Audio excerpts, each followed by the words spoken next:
We have a real treat tonight, and I want to start by expressing my appreciation to Naftali Bennett, who came especially for the forum at a time of an unusual turmoil, or exceptional turmoil in Israel. And so we're very grateful to you for joining us tonight. That's the first time I've been called a treat. I had a very good conversation with Naftali this afternoon, at the end of which he smiled at me and he said, "I'm going to kick your ass tonight." And I said, "I'm going to kick yours." And so we're both going to kick us. This session is actually on the record, so I'm going to try to clean up my act from now on. The meeting before was off.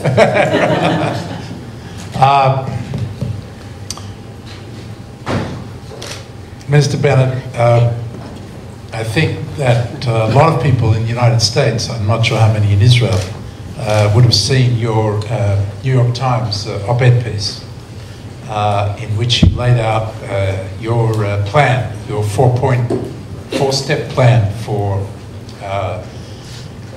dealing with the Israeli-Palestinian conflict.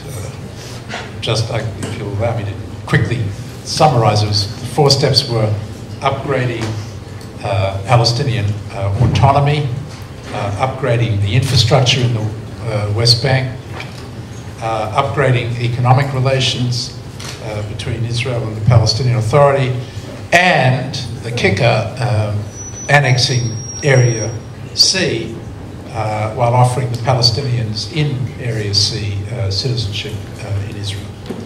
I wondered, first of all, whether you had discussed this plan with Abu Mazen or any other Palestinians. Yeah, and he loved it. Look, the rationale of this plan is that we're stuck in the conventional directions that we've been working on over the past 3 decades. There's only been one game in town, and that's a Palestinian state in the heart of Israel. Now, regardless if you support it or not, and I'm sure the audience is divided here on that one, regardless what your opinion is, the reality is it's not working. It's not working. From my experience in my previous life, you got to face the music. You know, when I was in my Hieta company, I founded a Hieta company, and we came out with a product, and we spent millions of dollars. I hired 70 employees. We built an amazing product. The only problem is no one bought it. Right? After a couple of years, we were spending about $800,000 a month and riding directly into an abyss. And finally, the CFO of my company, a guy called Gilad, came over and said, "Naf, you're killing us." And only then we shifted the entire business model. I had to let go, unfortunately, of 2/3 of the employees. Now today the company has 400 employees. Back then we had 70, down to 25, up to 400. And we dumped that product and we tried something else that ultimately did succeed. So just wishing a plan doesn't make it real. And I think after so many years of bashing our heads into the wall, it's time to think new. Now, by no means do I call it a solution, because it's not a solution. And in fact, not every problem in life has a solution. You know, you can have an imperfect marriage. You need to work on it, improve it. Not everything is clear-cut, Western, solvable.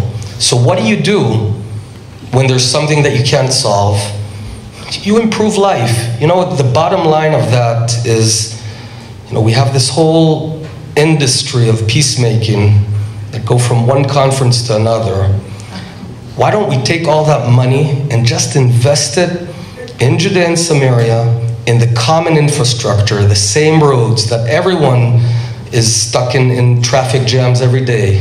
Arabs and Jews in the same traffic jams. Why don't we build businesses? Why don't, for heaven's sakes, why don't we make life better for the Jews and the Arabs living in Judea and Samaria? That's an absolute. Now my plan, I said, it's imperfect. It's imperfect, but it's doable. And that's why I think that this or other alternatives, am I married to this particular plan? No. But you've got Jews, you've got Arabs living side by side. There's no love in the air. We're not singing Kumbaya together. But there are some pretty good things happening on ground.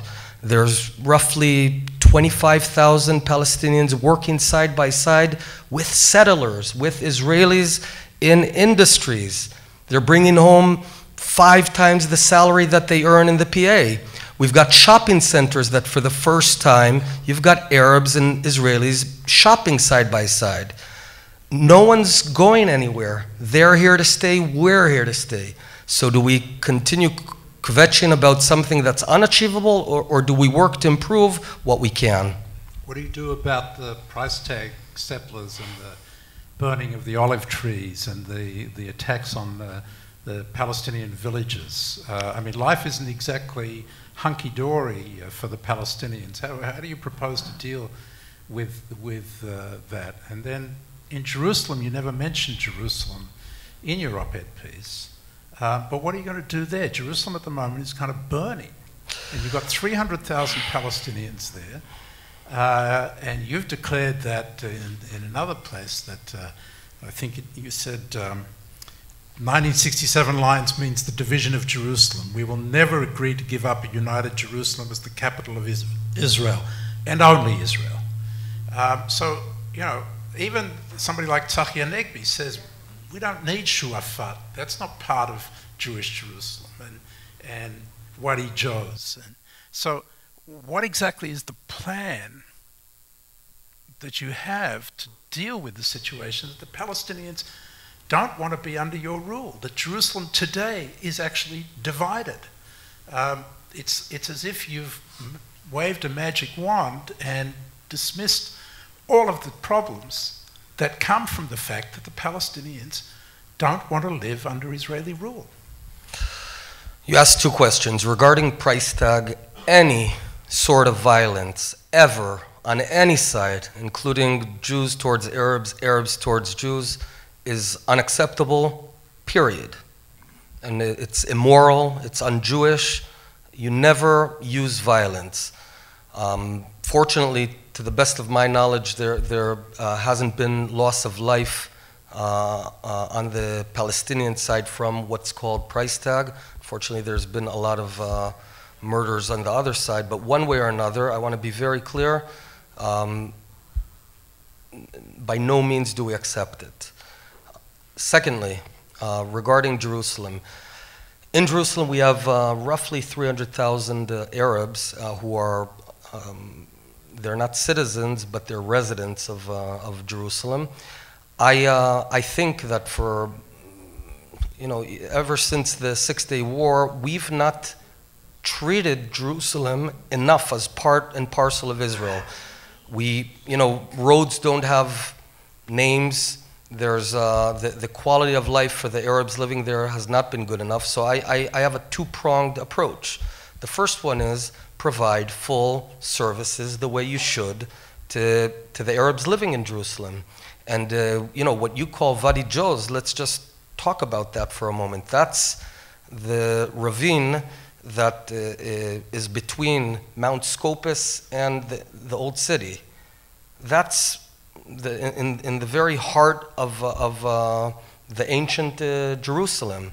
By no means ever will I agree to divide Jerusalem. By no means will I ever agree to share the sovereignty of Jerusalem. By the way, how do you define Jerusalem? Is it the municipal borders of Jerusalem? That's a fair definition. Camp? That's a fair definition. By the way, in one of his last speeches, Yitzhak Rabin said, if it's between a whole Jerusalem or peace, I choose Jerusalem.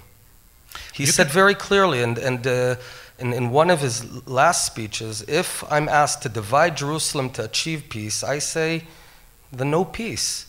And I don't know what's happened over the past 20 years that somehow our holy city... Hold on, Martin. 300,000 Palestinians. Hold on, I just Why want do you need them as part of Jewish Jerusalem? What is the logic of that position? They clearly don't want to be there.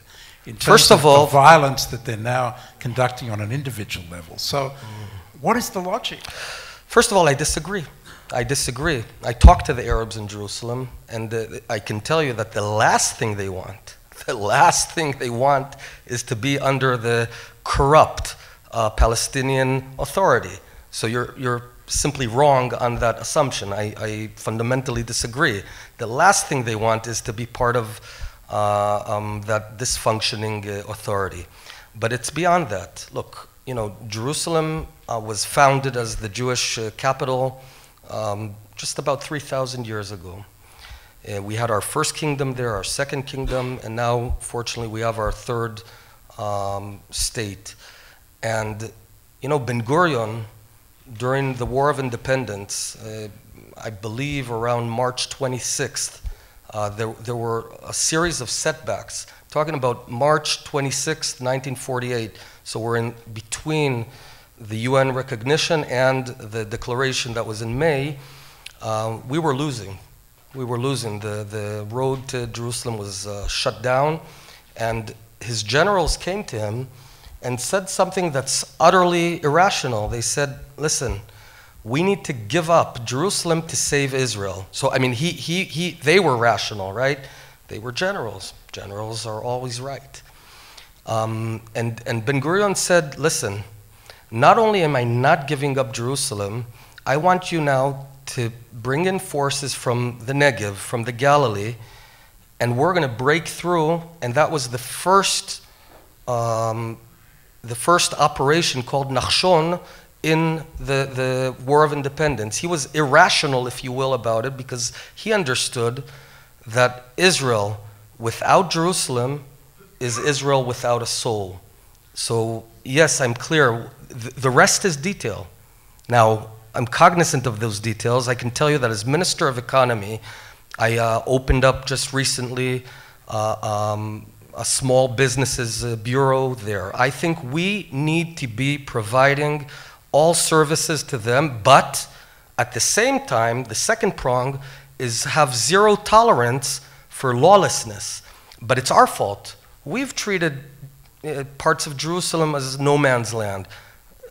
If that's our problem, we need to solve it. So treat it as part and parcel of Israel from all aspects, rule of law and services, and that's the way forward. By the way, it's not only in Jerusalem. In many Arab villages across Israel, for some reason, our police is hesitant to apply rule of law. You know who loses the most? The Arabs living there. They don't want the mafias that close down businesses if you don't pay them. So it's our fault, and we need to fix it. Let me ask you about this idea of annexing 60% of the West Bank, the Area C. No Israeli government, right-wing, left-wing, center, whatever, no Israeli government has been prepared to do such a thing. Not Menachem Begin's government, not Yitzhak Shamir's government, not Bibi Netanyahu's government have been prepared to annex the West Bank. And I think the reason is pretty clear, is that the world will not accept that. There's no country in the world, including, and maybe especially the United States, that will accept it. You, as you said, you're the Minister of the Economy. The European Union is Israel's largest market. What are you going to do if you annex the West Bank? Well, how are you going to deal with the consequence of, let's say, EU sanctions, which are likely to come about? I mean, annexation will cause an incredible furor in the international world. There will be Security Council resolutions. There will be boycotts. How are you going to deal with that, the consequences of this idea of yours? First of all, no government in the world accepted Israel applying Israeli sovereignty over Jerusalem, not one. Yet we did it. And I think at least the overwhelming majority of Israelis understands that that was right. It would be including Tzipi Livni and Herzog and anyone you want. So we did it. Should Levi Eshkol not have done it because the world doesn't accept it? No country in the world accepted the Golan Law in 1981. Was Begin wrong about it? Does anyone want to imagine what the Golan Heights would have looked like if we listened to many of our friends who suggested that if we just give them the Golan Heights, we'll have peace? Imagine, we'd have ISIS swimming now in the Kinneret, in the Sea of Galilee. I'll tell you more than that. I talked about the spring of 1948. Because we were losing in the war, the Secretary of State Marshall back then, he decided that it was a mistake. Naftali, you're avoiding. No, I'm not avoiding. What I'm saying, what you're avoiding is listening to the reality. What I'm saying is that Israel has to identify what its true interests and values are, and not always is the world right. Tell me who in the world anticipated Morsi coming up? Who in the world anticipated? Well, that is not the question. The point, no, the question you asked me. Hold on, Martin. How do you deal with the consequences of your action? Because there are logical consequences. Right. Let me tell you this. You talked about BDS. You talked about Führer. Are we sanctions, not? International isolation, delegitimization, and a basic fundamental crisis in your relationship with the United States.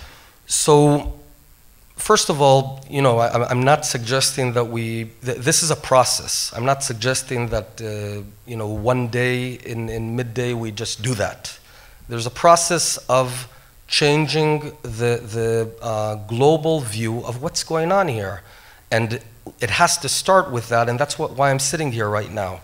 Because I want to present a different approach to Israel's future, a different one from the one that keeps on saying, this is an occupied land, it belongs to the Palestinians, these are oppressors, you're occupying, and it takes time. It's an uphill battle, I got it, I understand. I work day in, day out with Americans, with Europeans. By the way, the export to Europe grew in the past year by 10%. There's a lot of groundwork because we have to undo the decades of nonsense that the peace industry has been fomenting and bringing us to a position where the world thinks that we're occupiers in our own land. But if something is false and it's repeated enough times, it becomes sort of common wisdom. We have to undo that. And it starts by being true. All right, you can't be an occupier in your own land. So I would come to our friends, okay, to the president and say, listen, here's the deal. We don't agree. You think that we need to give up our land to the 67 lines, plus minus, swap it, whatever. I don't. My people don't. We think that would be tantamount to national suicide. Okay, so now we don't agree. We have a different vision. Now, it's the people of Israel. I want to point something out. The audience here and in these sort of conferences does not at all if I put a poll here, probably Zehava Galaon would be prime minister and maybe Tzipi Livni number 2. The only problem with Israel is that for some strange reason, they put the polling booths all across Israel, and they actually let the public speak up. And the public, which is a very healthy public, does not think that Jerusalem should be split. It does not think that our land is occupied. It does not want to commit suicide. How are you going to deal with the consequences? That's what I'm asking. On a practical question. So a practical way is... How do you deal with those I'll consequences? tell you. The way to deal with it is, first of all, speak frankly.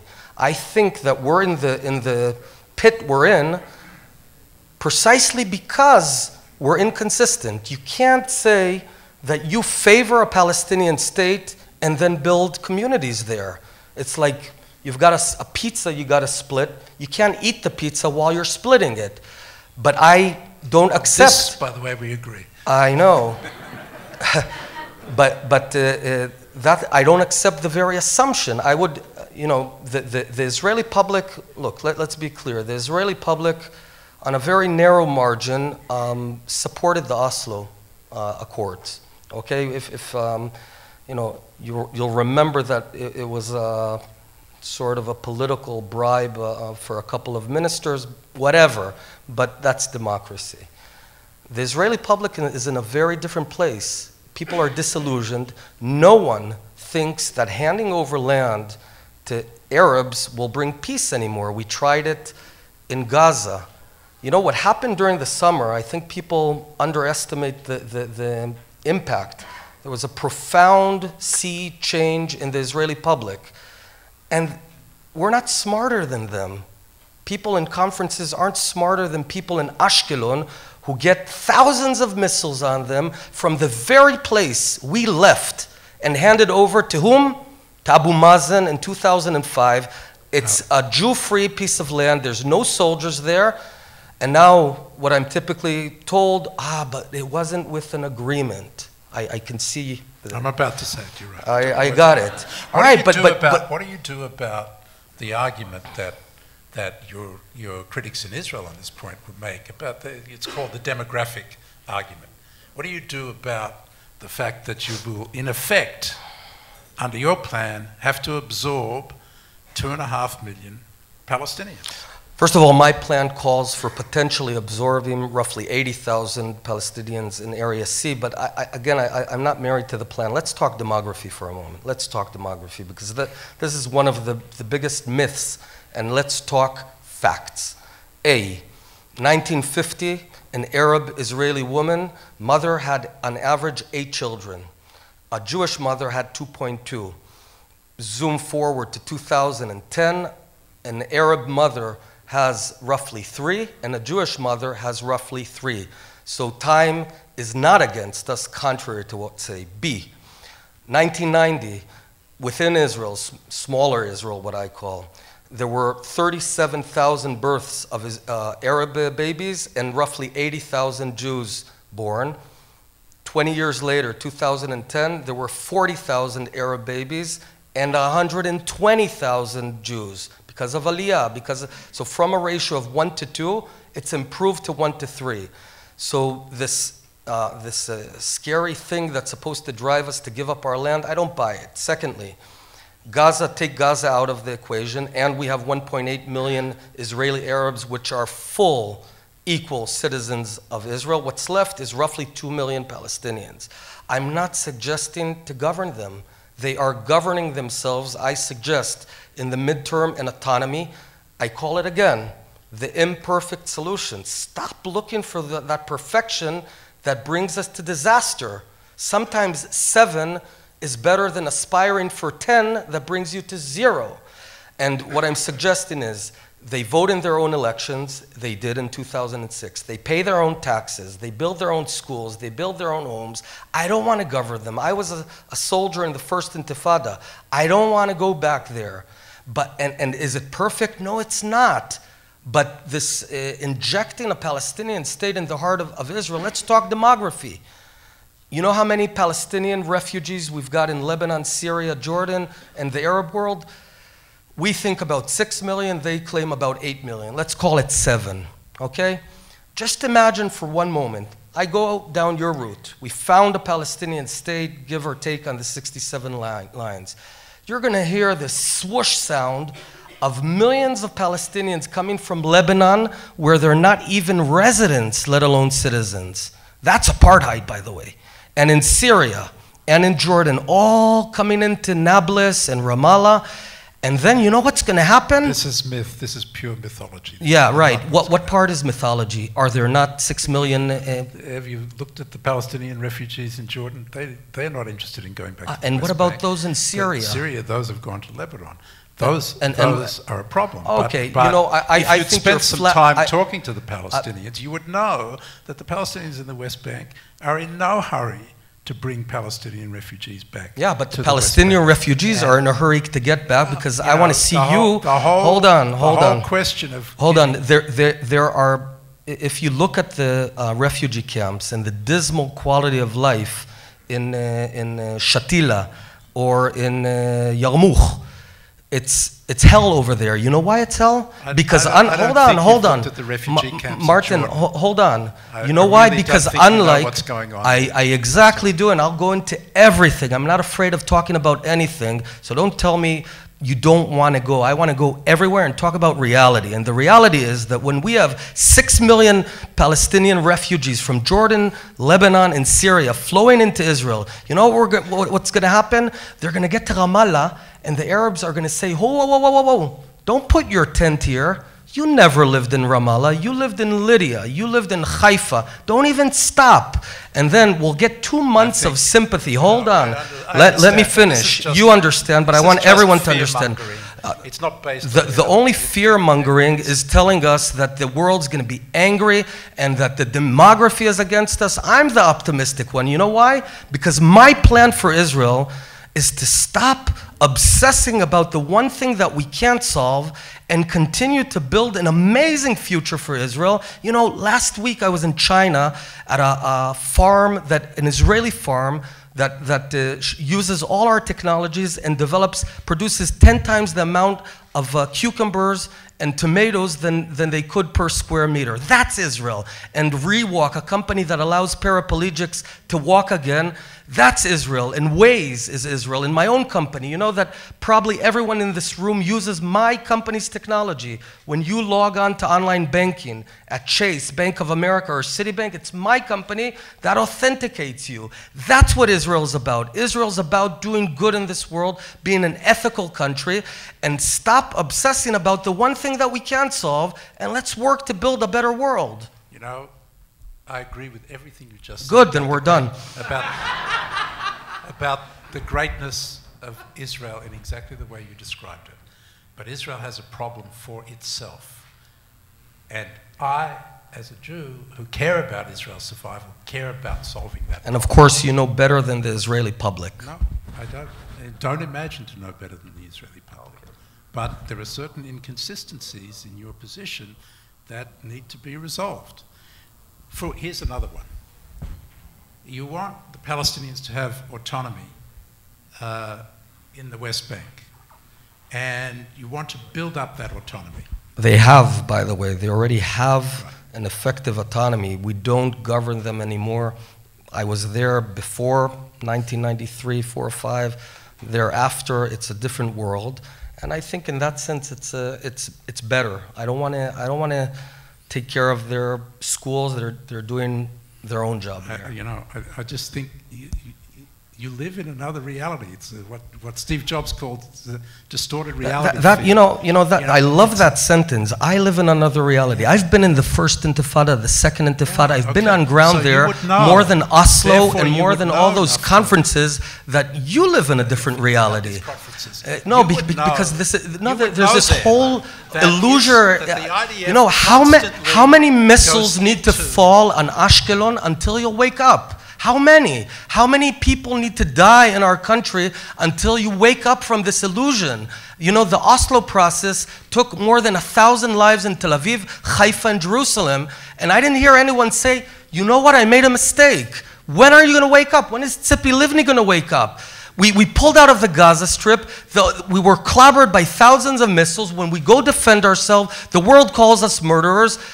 You know, you talked about our international position. Let's talk about that. What were the 3 worst events for Israel's international standing over the past decade? It was Cast Lead, it was Marmara, and it was the last summer. Where did it happen? Did it happen in Shechem, Nablus, and Ramallah? It happened in Gaza.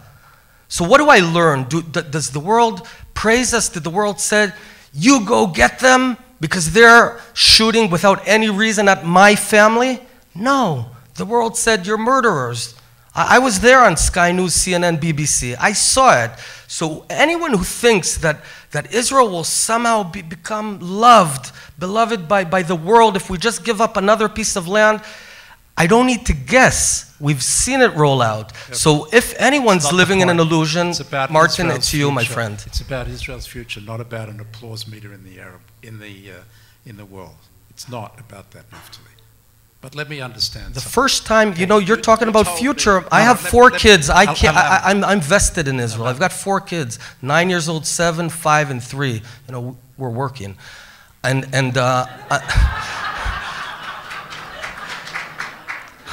Talked about demography. So look, you know, many people portray me as warmongering. The reason I'm in politics is precisely to prevent the next war. You know what? I want to tell you, how do we prevent war? How do we bring peace? It's a very different route than what's being discussed. I'll tell you, it's three things. First of all, land matters. Do not give up land anymore. Land matters. Every place we've pulled out of turned into a radical Islamic base. That's fact. Second, except areas A and B in the West Bank. Because we're still there with our I military. thought you'd withdrawn from there. The second thing is be strong. Yeah, it's tough. You know, do the Palestinian security forces have any role here in terms of maintaining order? Do you credit them with doing anything positive in the West Bank? A bit, yes, a bit, and the reason is it's their self-interest of preservation. Has Abu Mazen been responsible for ordering the security service? Hold on, to do that? You're asking a question. And yet you call Abu Mazen a terrorist. You say he's one of the biggest terrorists to have arisen from the Palestinian people, and he bears direct responsibility for the Jewish blood that's been spilt. And this is the guy that is ordering the security forces to prevent attacks against Israelis, including against Israeli settlers. Okay. And so, you know, there's a kind of contradiction in terms of your desire to have some kind of arrangement with the Palestinian Authority when you're calling the leader of the Palestinian Authority the biggest terrorist on earth. Okay. First of all, as you've seen, I speak truth because he is. All right. If you call roads on the names of martyrs, if you pay, you can smile, but that's reality. Hold on, let me... I mean, is he... No, I'll talk seriously. Is he trying to stop terrorism or isn't he? He's trying to save his own life, and that's what he's doing. He's alive only because of Israel's soldiers that are protecting him. And he's working on his self-interest, which is fine. But hold on, let me finish. Let me. You attack him as a terrorist, and your security chiefs say that he's doing a great job in fighting terror. Okay, let me explain that discrepancy. I'll explain the discrepancy. I use my common sense. I don't bow to security experts because security experts have as much brains as anyone else. And everyone has common sense. I saw during the summer what the security experts said, and I felt differently. So security experts are experts, and like all experts, I am allowed to doubt them. It doesn't mean they're right, because they didn't anticipate one major event in the Middle East over the past 50 years. So waiving the security experts is not a good claim. Now let's get back to your question. Yes, they're working to preserve their own existence, which is fine, and I'm not against that. When Abu Mazen, right now, let's be clear, Abu Mazen right now is funding murderers in jail. Right now, when he's inciting and poisoning the brains of the next generation, which by doing that, it prevents any future of peace in 50 years, because no one thinks we're going to reach peace in 10 years, but at least maybe the next generation. So no, he's poisoning it, and you're silent about it. We need to speak up, because at least give a chance to the next generation, because ours has already screwed it up. So, and when he continues to deny the Holocaust, somehow the big mistake is that he gets a green pass on all of that. Do I call someone who funds murderers a murderer? Yes, because that's exactly what he is. He endorses those murderers that killed Jews that are sitting in jail. Why is he paying them? Just answer one thing. Why is he funding the murders of thousands of Jews? I know that it will be hard for you to accept, but in his system, prisoners and their family, he doesn't fund the prisoners, by the way, he provides, as it were, social security. You're calling them prisoners. Are they murderers or not? Because yes, you're using... murderers. Okay, so let's use the term murderers. But he's not funding them. He's giving money to their families. And what does that do? So, maybe the next aggravated Palestinian says, whoa, I can make an exit here for my family. Did you ever consider that? Maybe the next Palestinian terrorist says, you know, I've got nothing to live right, for. because that's why ISIS is cutting off heads because of Judea and Samaria. Come on, give me a break. Give me a break. Is all the problems in the Middle East, come on, do you not see the wave of radical Islam? Say anything like that. No, because, no, you did. Like no, Martin, you that. actually did. You just suggested, no, you know, I stand behind my words, you stand behind yours. You just suggested that the Palestinian is aggravated because of that he may go out and kill Jews. What we're seeing in the Muslim, all right, stand behind what you say. What we're seeing in the Muslim world is very affluent Muslims that live in London, that live in New York, that live in Europe. They're doing well, they're students. They're the ones who are going to ISIS and cutting off heads. It's because there's a fundamental radical Islamic ideology. It's not because of what's going on in Judea and Samaria. So let's call a spade a spade. You said you stand behind your words. So you accuse the Secretary of State of encouraging global terror. You also accused him of being the amplifier of anti-Semitic boycott efforts.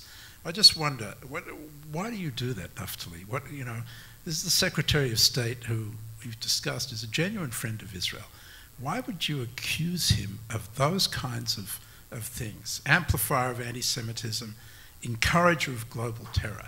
I mean, the United States is Israel's best friend. I think we can agree on that at least. Why would you accuse one of the highest representatives of the United States of such things? First of all, America is Israel's best friend. I lived here for 6 years. I got to know the American people, and you know, there's a much used cliche that we share values, but it's true. You know, I think I've been in dozens of states from Columbus, Georgia, Burlington, Alabama, you know, Omaha, Nebraska. I've seen American people, and we share the deep values of freedom, of growth, of personal freedom, and we're the only country in the Middle East that does harbor those values, and I'm proud of that, and that's why I'm sure that our relationship will weather any local disruptions, and there, you know, it's no secret that we're not at the peak of the official relationship. I also believe that Secretary Kerry is a friend. I told you before that the Prime Minister Netanyahu told me a few times. He spoke very positively of Secretary Kerry. I believe the context of those words was when we were talking about the next step. I believe, I can't recall totally the context, but the context was if we don't do the next step of the prisoner or the murderer release, if I may, then the whole world will attack us, and there was an assumption of fault on Israel, which is sort of the national sport, and I was vehemently against that, and I thought that was wrong. You know, there's a question of respect in the relationship, and one gets the sense that, and not just you, but there are others in Israel, in your party in particular, but on the right in Israel, that treat American leaders with a great deal of disrespect. And the two quotes are examples of that. And it's been suggested that that's because you get a bounce from it politically, that it's good to stand up to the United States. It helps you politically.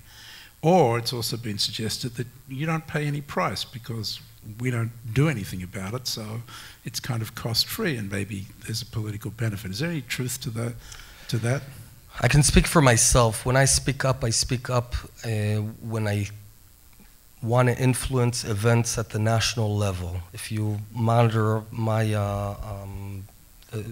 first of all, I'll admit I'm a politician, right? And so I, like all politicians, also do politics. Right? That's what all politicians do. But I hope, and I want to hope that I'd say 80% of what I do is not only politics. It's for the good of Israel.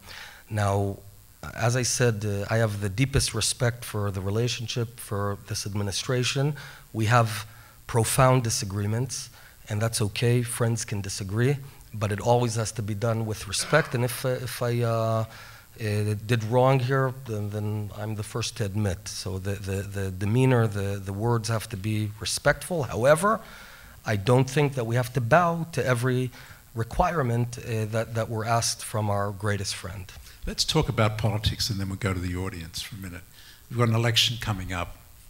Where? Tell me, how do you think you're going to do? There seems to be you seem to be surging at the moment. Your party is doing very well in the polls. What's behind that, and how do you think it's going to play out in the next 3 months? First of all, I don't know. I don't know how I'll do. These elections are very chaotic. We're starting them. It's, in fact, I believe one of the most chaotic political environments that I can recall, where there's many medium-sized parties. It's not good. It's not good for Israel. And I would have hoped that, I was in the middle of a few stuff like my fellow ministers that we could get the job done. But it's here. I think these elections are going to be about whether Israel is going to adopt a policy of strength or a policy of weakness, of fortitude or appeasement. And it's a pretty fundamental view, and I think this discussion here, I would say you reflect many of my colleagues, their point of view, and I believe I reflect less my colleagues and more the public. I don't know how we're going to do. Last time we were higher in the polls, and towards the end we went down. It's very tough to tell. I will say that I believe that the last summer moved anywhere around 10% of Israelis from the left to center and from center to the right, because it was protracted. It wasn't a 2-day thing.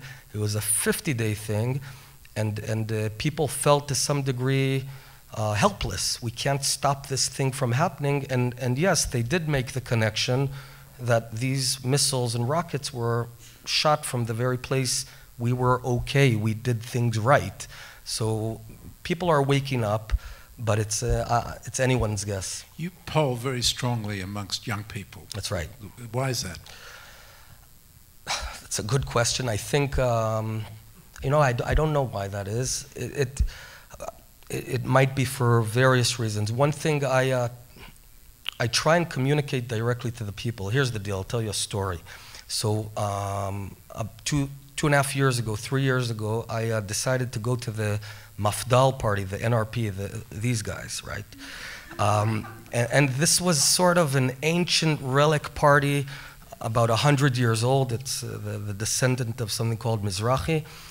At its heydays, it had 12 seats, and then 9, and then 7, 6, and down to 3, and the polls showed that it was going to evaporate. So I contended against the then incumbent Zvulun Orlev, and who the hell was this guy? No one knew who I am, and the guy I'm talking about myself, who the hell is this Bennett guy? And so I approached the establishment, in this case the yeshivas and the education establishment. I wanted to sort of pitch them and through them get the message through. I couldn't. They wouldn't talk to me because they were afraid of the repercussions, and by the way, correctly so. So I had no choice but either to give up or bypass the establishment. What I did over a period of 6 months, I did 300 town hall meetings, chugei bayit, across Israel, from Eilat through Be'er Sheva up to Kiryat Shmona, sometimes meeting 6 people in the evening, sometimes on a good night 23, and bypassed them. And I did something else. I opened a Facebook page and started talking. And I talk. And I say what I think, and I listen, and I have a dialogue with the Israeli public. Then, and we won. I won. It was a landslide, like 2/3, third. Then I replicated this at the national level, bypassed the establishment to some extent, the media, and speak to people on a daily basis. And with me, you know what you get. You can like it, you cannot like it, but you know what you get. And I say what I think, and I think what I say.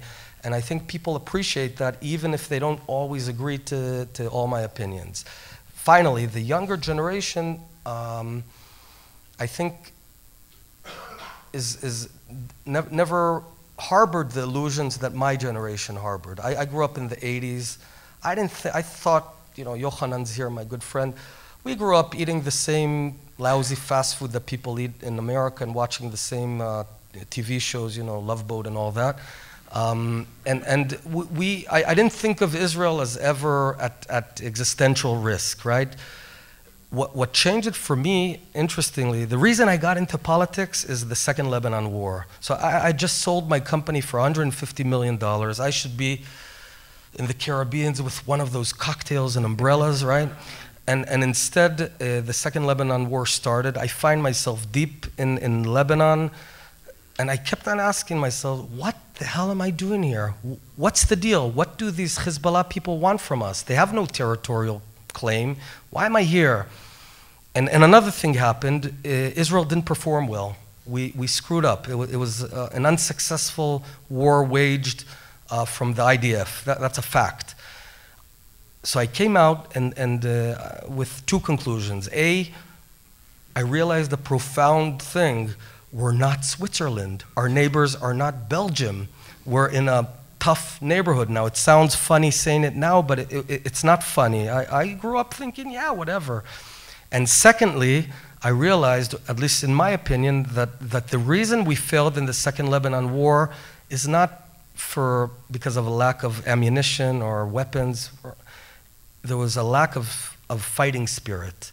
And the mission of my party, my mission is to restore with the Jewish soul to Israel, to restore Jewish values. Yes, be proud. Today we read the Torah portion of Jacob coming back to Israel after 20 years. From my perspective, that's history. He's my father, right? We spoke the same language, speak the same language, same land.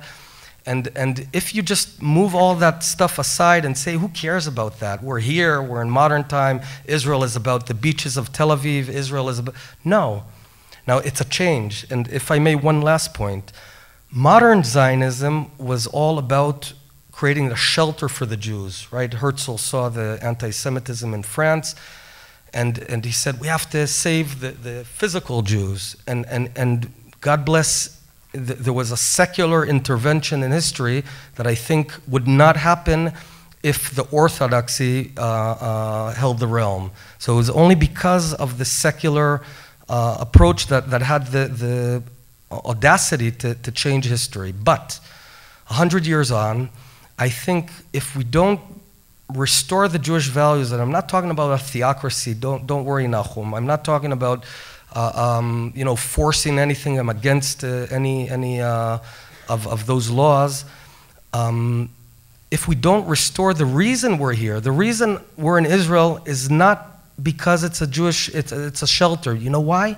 I've got a secret. Israel's not the safest place on the world for Jews. You know, Perth in Australia is safer and it's got great water sports, right? There's better places, Teaneck, New Jersey. We're in Israel because it has snakes and spiders, though. That's right. It's our homeland, and I want every Israeli child to know our history. We're going to go to questions now. Thank you. We're going to take a few. Please identify yourselves because we can't see you here with the lights in our eyes. So first of all, it's Dana, I guess, yeah. Wait for the microphone and introduce yourself, please. Donna Wise, Channel 2 News. Naftali, if you elections are coming up, who do you think should be the next Prime Minister of Israel? That's an easy one. Look, Sorry, I was going to take a few more. Do you want to answer that one? No, let him answer. Don't give him time to think of an answer. Let's take a few questions. Let's take a few questions. You can think about that one. Let's take another one. Yes, please, Christian. I need to jot things down. Anyone have a pen? I'll remember them for you. Thank you. Christian Sood from the U.S. I was just wondering, two questions. What's your posture on Gaza? I mean, I know Israel was in Gaza for a while and then they pulled back. And is part of the strategy also annexing Gaza? Is part of your vision for a greater Israel include Gaza? And secondly, you know, you talk about the Palestinians wanting to live under Israeli rule or whatever. Can you flush that out a little bit more? Only the Jerusalem Arabs, but how about the West Bank Arabs? Thank you. I'm blanking. Yaron Dekel. Yaron. Yaron Dekel, IDF Radio.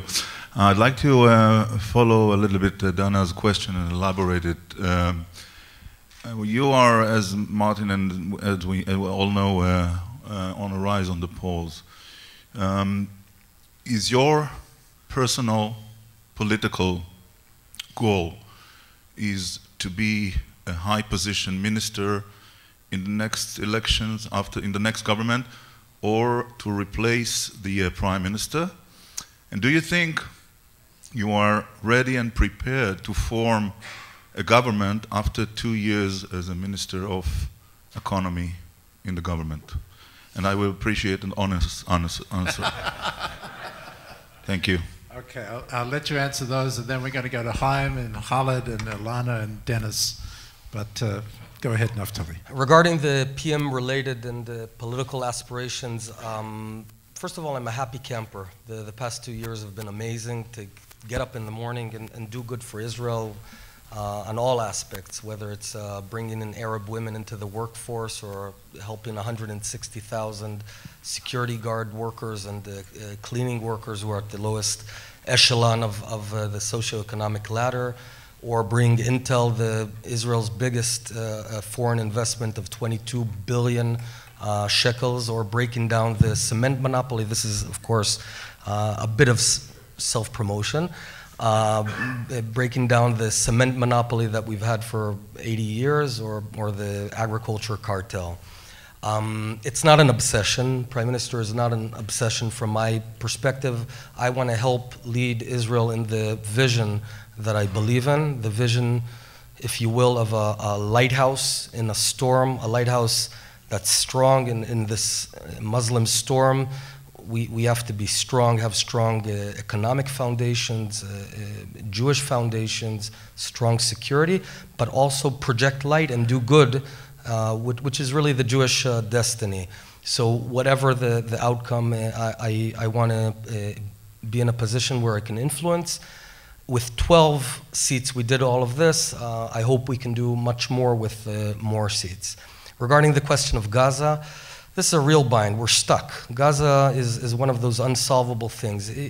I mean, here's the deal. Hamas doesn't want us here, and we pulled out, and if they just stop, everything would be perfect, but they don't. They build tunnels into our kibbutzim in the south and build missile launchers. The high-level way forward, and again, I refrain from using the term solution because that would be very presumptuous in our region. But the way forward, I think, is a dichotomy of the civil side and the security side, meaning open all the borders fully for all civilian goods, anything, all right, anything, because there's people there, right? There's, I don't know, 1.8 million Arabs living there, and they got to live. So open it up, let it in, everything, vegetables, fruit, food, what have you. Anything that can strengthen their security, don't let it in. Anything that's dual use, monitor very closely.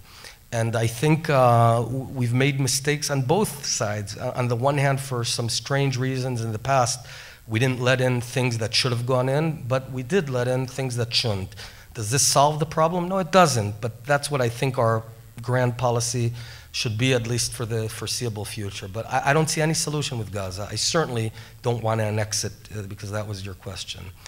Regarding West Bank Arabs, so I made the distinction. The Jerusalem Arabs, I do speak to them quite a lot, and my understanding is that they do not want to be part of the Palestinian state. If you had a real blind poll there, I think the overwhelming majority would want to stay under Israeli control. And that's contrary to common wisdom, but that's what I think is true.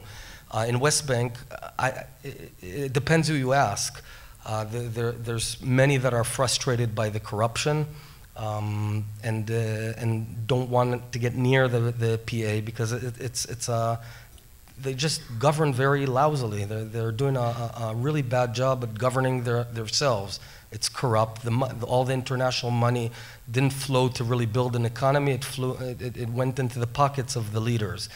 What they want, I assume they don't want to be part of Israel, and I don't want them to be citizens of Israel. I want them to govern themselves. Unfortunately, I'll just say one thing.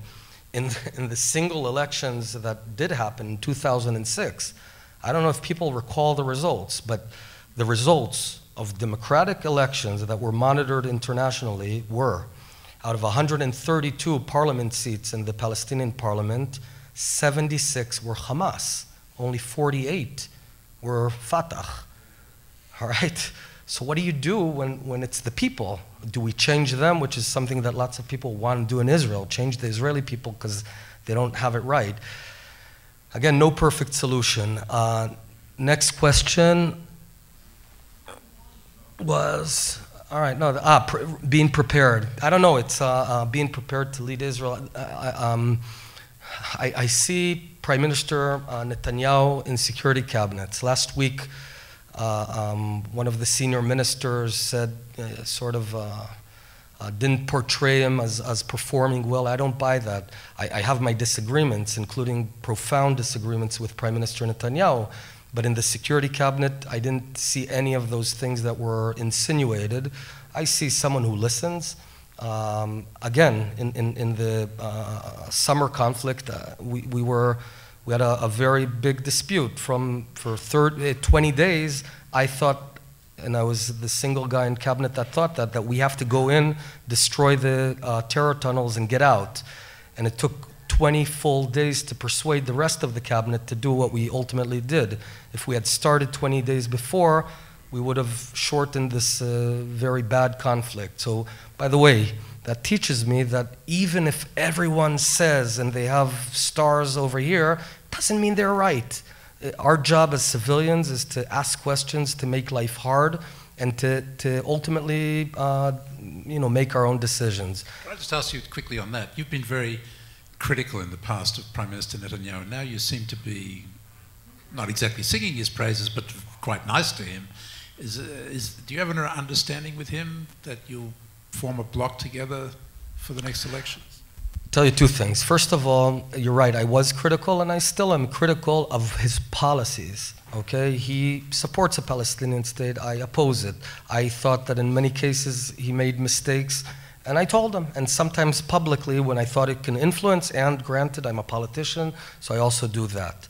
But yes, we have an arrangement where we don't attack each other during these elections. Last time I was pretty strongly attacked by Likud, and ultimately we want to form a strong national bloc, which obviously, in my opinion, is good for Israel. Was there one more question there? Did you cover everything? Can't remember yeah, we're anymore. covered. Okay, so we're going Ilana, Chaim, Dennis, and Khaled. Naftali, you said that you speak your mind. And I was wondering, why don't you answer the question of my colleagues, both Dana and Yaron? Do you feel ready? That's the politician part. Okay. So that's the first question. It's just a third attempt to get an authentic answer. Do you feel ready to be the Prime Minister of the State of Israel? And the second question, you said that Israel should define its core values. If it were up for you to decide, would you sign on to the notion that we are a Jewish democratic state, or would you opt for another formula? Hi.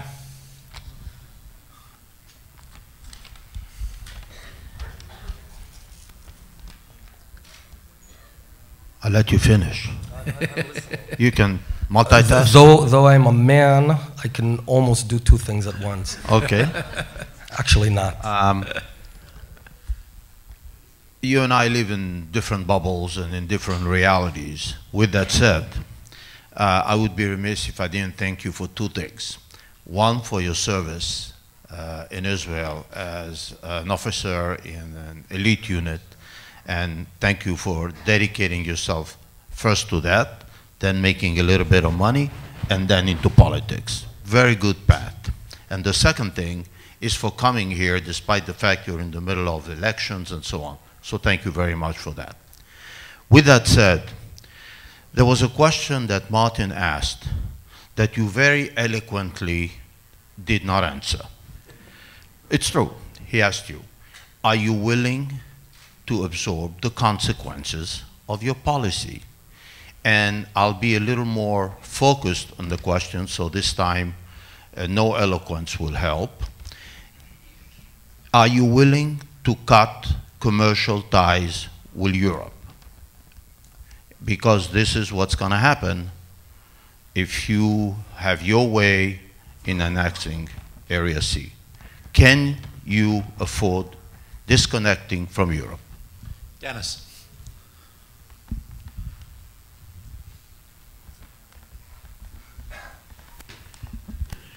Naftali, you said that you like to speak to people, you like to listen to people. You say you speak to the Palestinians in Jerusalem, not clearly those in the West Bank. You've developed a plan, but it sounds to me as if it's a plan that's developed without having spoken to the Palestinians. Can you envision having your own views affected by actually talking to the Palestinians? Khaled.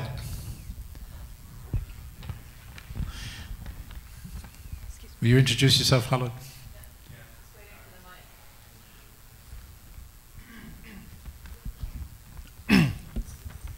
Khaled El-Gindi. I'm a fellow with the Center for Middle East Policy here at Brookings. Minister Bennett, you talked about giving Palestinians lots of things. You talked about roads, economics, money, other sort of benefits. But the one thing that you didn't talk about is rights, Palestinian rights, giving Palestinians their rights. And I know in the past you've said that you oppose a Palestinian state because it necessarily means negating the Israeli state. We can't give them their state because our state would cease to exist. My question is, well, actually a two-part question. What in the last 100 years of this conflict and of the history of this conflict would suggest to you or lead you to believe that Palestinians would somehow accept the money, the roads, establishing their own curricula, things along those lines, as opposed to something more fundamental like their rights? But the main question is, since you clearly don't accept the idea of, you've said it explicitly, you don't want Palestinians as citizens of Israel, there is only one other way for Palestinians to have the right to self-determination, and that is through a state of their own. The other way is through citizenship in another state. Can you make the case, since you oppose both of those, can you make the case for why the Palestinians are the only group of humans in the world that do not have the right to self-determination? I'll take all the questions. Ilana asked about Prime Minister ready. And the reality is, from day to day, I see how much there is to learn. There's a well-known sentence, what you can see from here, you can't see from there, which is sort of indicates that being in the Prime Minister seat is a whole different ballgame, and I more than agree. If anyone thinks that sitting on the Inner Security Council is anything near what the Prime Minister endures, it's not twice, it's not 10 times, it's about 100 times more difficult than sitting on that seat. And if anything, every day I learn the broad, the way to go, and there's a long way to go. I will say one thing though. I used to think that you sort of need a checklist of characteristics. You need to be intelligent. You need to have your heart in the right place, not be corrupt. Okay, that I would say it goes without saying, but it doesn't go without saying. And you need inner strength and good human interpersonal skills, etc., etc. But it's not precisely that. I think in our very difficult situation, there is one quality that is almost more important than the rest, and that is that internal spine. And you know, I'd buy even less on intelligence or less on this or less on that, because the immense pressures, like you know, Martin is presenting, the whole world's going to be against you. When you look at history, at Israel's history, ultimately, the big distinction was the people having that inner spine. But the short answer is, we've got a lot to learn. Regarding Jewish and democratic, yes, Jewish and democratic is my vision. I want to, if I may, just talk to the bill that's, the national bill that's been in debate, if I may, because it's, I want to explain what's going on and what's the deal. And so this bill, which was introduced, by the way, by several members of Knesset that belonged to Tzipi Livni's party in the previous parliament, in fact, their bill was more extreme than the current bill that's being discussed. Why do we need it? We all know we're Jewish. We don't need a bill to tell us we're Jewish. We're Jewish. It's in the Declaration of Independence. I'll explain. Israel doesn't have a constitution, right? It doesn't have a constitution. So its constitution is being developed piecemeal.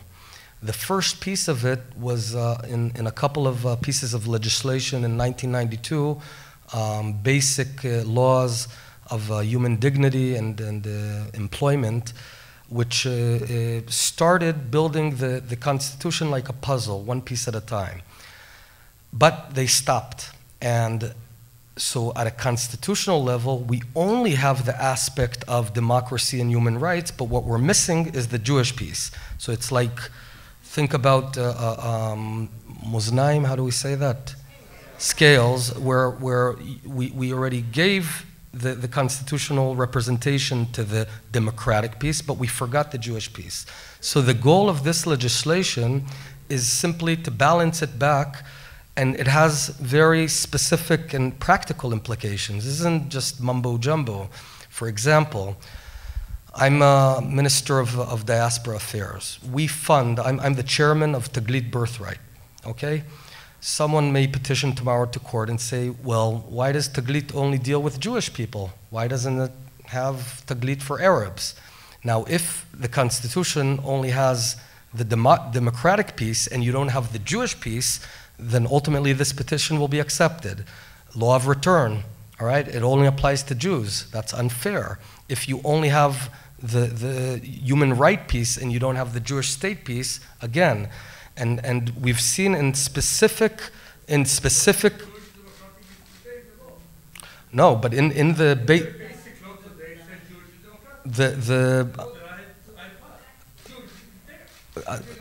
and no, but there's special laws. First of all, look, the proof is in the pudding. The reality is, look, let's continue being pretty frank here. For the past 20 years, we had a Supreme Court justice called Aaron Barak. Through that little needle called those two basic laws that, by the way, were passed in the twilight time of the previous, of the Shamir government.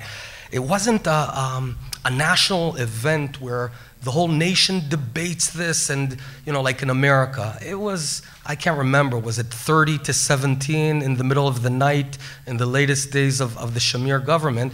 But through these two laws, he created a whole environment that undid the balance, and we need to restore the balance. That's regarding that. Regarding Chaim's question, I'll just repeat it. Am I willing to absorb the consequences of my policy, which would be cutting all commerce with Europe, et cetera, et cetera? So first of all, as I was very clear before, I'm not tomorrow going to annex Area C. We have to do groundwork. It might take 20 years, it might take 40 years. It took about 40 years to create the consensus here in the room that a Palestinian state is right.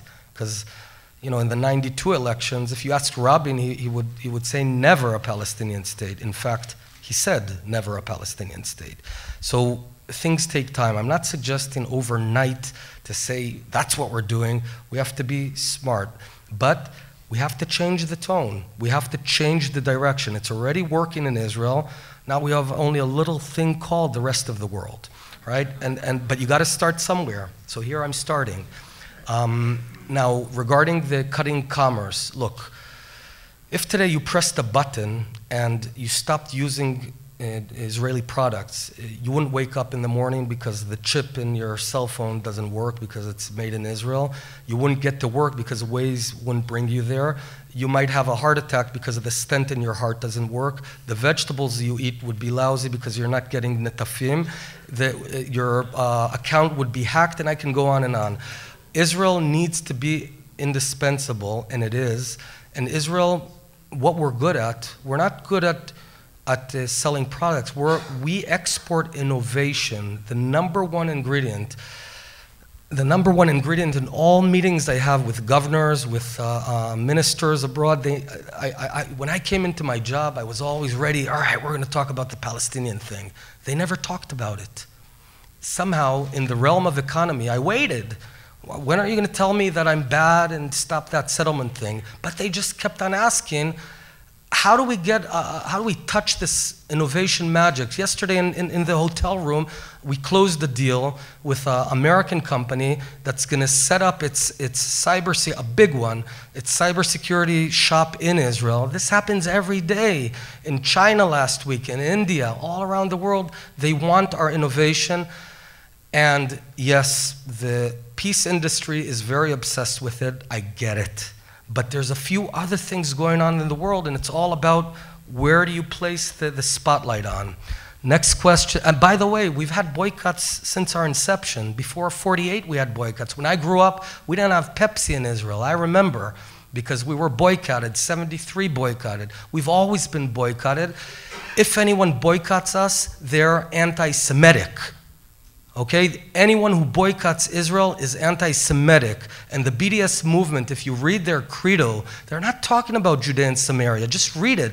I challenge you, go to Google, write BDS movement, look at their website. They're not talking about that. Because make no mistake, the day after we found a Palestinian state, they're going to mess with the Bedouins in the south, the majority of Arabs in the Galilee. You know how I know? Because they're doing it already. They're not waiting. Next question was Dennis's question, whether if I spoke to Palestinians, would it impact the plan? Yes, of course. I'd listen and it would change. And obviously, they don't want to talk to me right now. And that's unfortunate, but I'll tell you a story. So when I was in the Yesha Council, the settlers movement, I met the head of the biggest clan in Hebron. The biggest clan is called the Jabri clan. So his name is Sheikh Jabri. He's about, give or take, 75 years old, a very respectable guy. And he told me this. This was about 5 years ago. He said, listen, we don't love you guys. We don't want, Jews in this land, but you're here. We get it. I get it. You're not going anywhere. I can never, by my religion, never accept de jure a Jewish state, so don't ask that of us. But I hate the PA. They're a corrupt group of I won't use his terms, but really bad terms. Let's figure out how we can get along on ground. Let's sit down. I put him in touch with the settlers in Hebron. Those are sort of the most extreme ones, if you will, and it worked. It worked. They have real problems, not theoretical problems that we're discussing, but real problems. How do we get this pipeline of water here? How do we pave a road? How do we ask the army to remove a roadblock? And the settlers had, how do we stop you throwing rocks? Did it create perfection? No. But does it work? Yeah, it works. It's okay. It's 7 out of 10. Have you checked out the situation in Rawabi? Yeah, I see Rawabi. Where they can't get water for these apartments that they've built? No, part of this what they're not willing, if you want to go into details, first of all, I'm not against the city of Rawabi. They got to live somewhere. They're not going to live in the clouds. They have to live, and I think having good cities is good. It's not bad, and it's good. It's modern cities. The reality is that topography is race and colorblind, right? If you have sewage water dumped into the ravines in Judea and Samaria, it's bad for everyone. They need to cooperate on everything, and we can solve it. Regarding Khalid's question, whether the What exactly does that mean? They need to cooperate on everything, and we will solve it. It means that if they will show willingness to cooperate on all water aspects, including treating water, I know that Israel has no problem. You know what? I'm talking on my behalf. I have to say I'm not.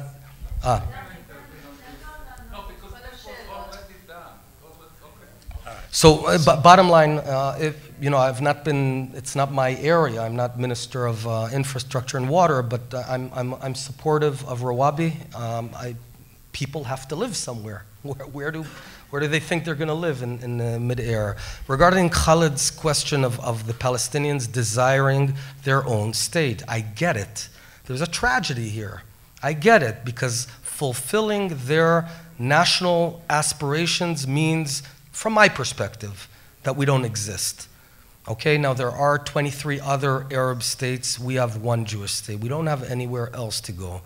And I know that if we pull out of Judea and Samaria, my kids will be at harm's way. And I don't accept that. So do I think that this is all great? No. Would it be better if sometimes when I was pitching on my business life in America, I'd ride from, say, Atlanta, Georgia to Columbus, say, man, we could solve the Palestinian thing 17 times here just on that thing in the middle of the road. There's so much land. We don't have it. You all know that from Tel Aviv to the Green Line, it's 15 minutes. 15 minutes. So, do I think that they would accept it? No. But they don't accept our very existence. We are a half an hour over in this fascinating conversation. But if I don't give Ayala Hassan the last question, I think she's going to kill me. So you have the last question. Better to not miss with me. Thank you. Short answer, I will appreciate. Short question would be good. There was a rumor yesterday that Netanyahu at the last moment tried to form a new coalition with you, with Lieberman, and with the religious factions. Is that correct? And you avoid answering the question if you fit to be a prime minister. Do you think that Yair Lapid fit to be a prime minister? Your former brother. Still a brother. Thank you. Stepbrother. Regarding the thank you. The political maneuvers in Israel, I am not aware of it, and I think at this point it makes sense to progress to elections. I think the fact that there are elections is not good, but there comes a point where we just need to go to the people and ask for their confidence. And regarding Lapid, I'm not going to, he's a good guy. I like him.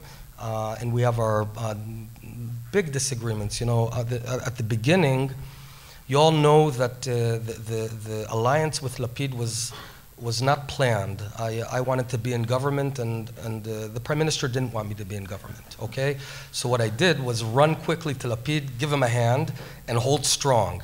And we basically forced the hand of the prime minister to take us both in, but he didn't want the Haredim. I'm okay with the Haredim. Anyway, that formed the government. Then I sort of fell in love with this idea, and I said, this is I'm seriously telling you what happened. I thought that this is a unique historic opportunity to get good things done that you can't otherwise do in a different composition of a coalition. And I even built a theory around it. I called it the 70-30, 70-70 rule, where 70% of the people in Israel agree on 70% of the issues. So let's just get them done and decide. But what happened is the 30% kept kind of showing its face. And pretty much on all fronts, on the national front, on economy, and on religious affairs, we had pretty big differences. So it didn't work. The experiment did not succeed. But bottom line, I think he's a great guy. One more thing, if I may use this opportunity. Jonathan Pollard is not in good shape. I think he's by and large dying. He's been in jail for almost 30 years now. Everyone in America understands that it's time for him to come out, to be free, to come home and live the remainder of his life in Israel. As really Israel's best friend, I'm asking America, I'm asking President Obama, let Pollard go. Please, let Jonathan Pollard come home to his homeland in Israel. Thank you.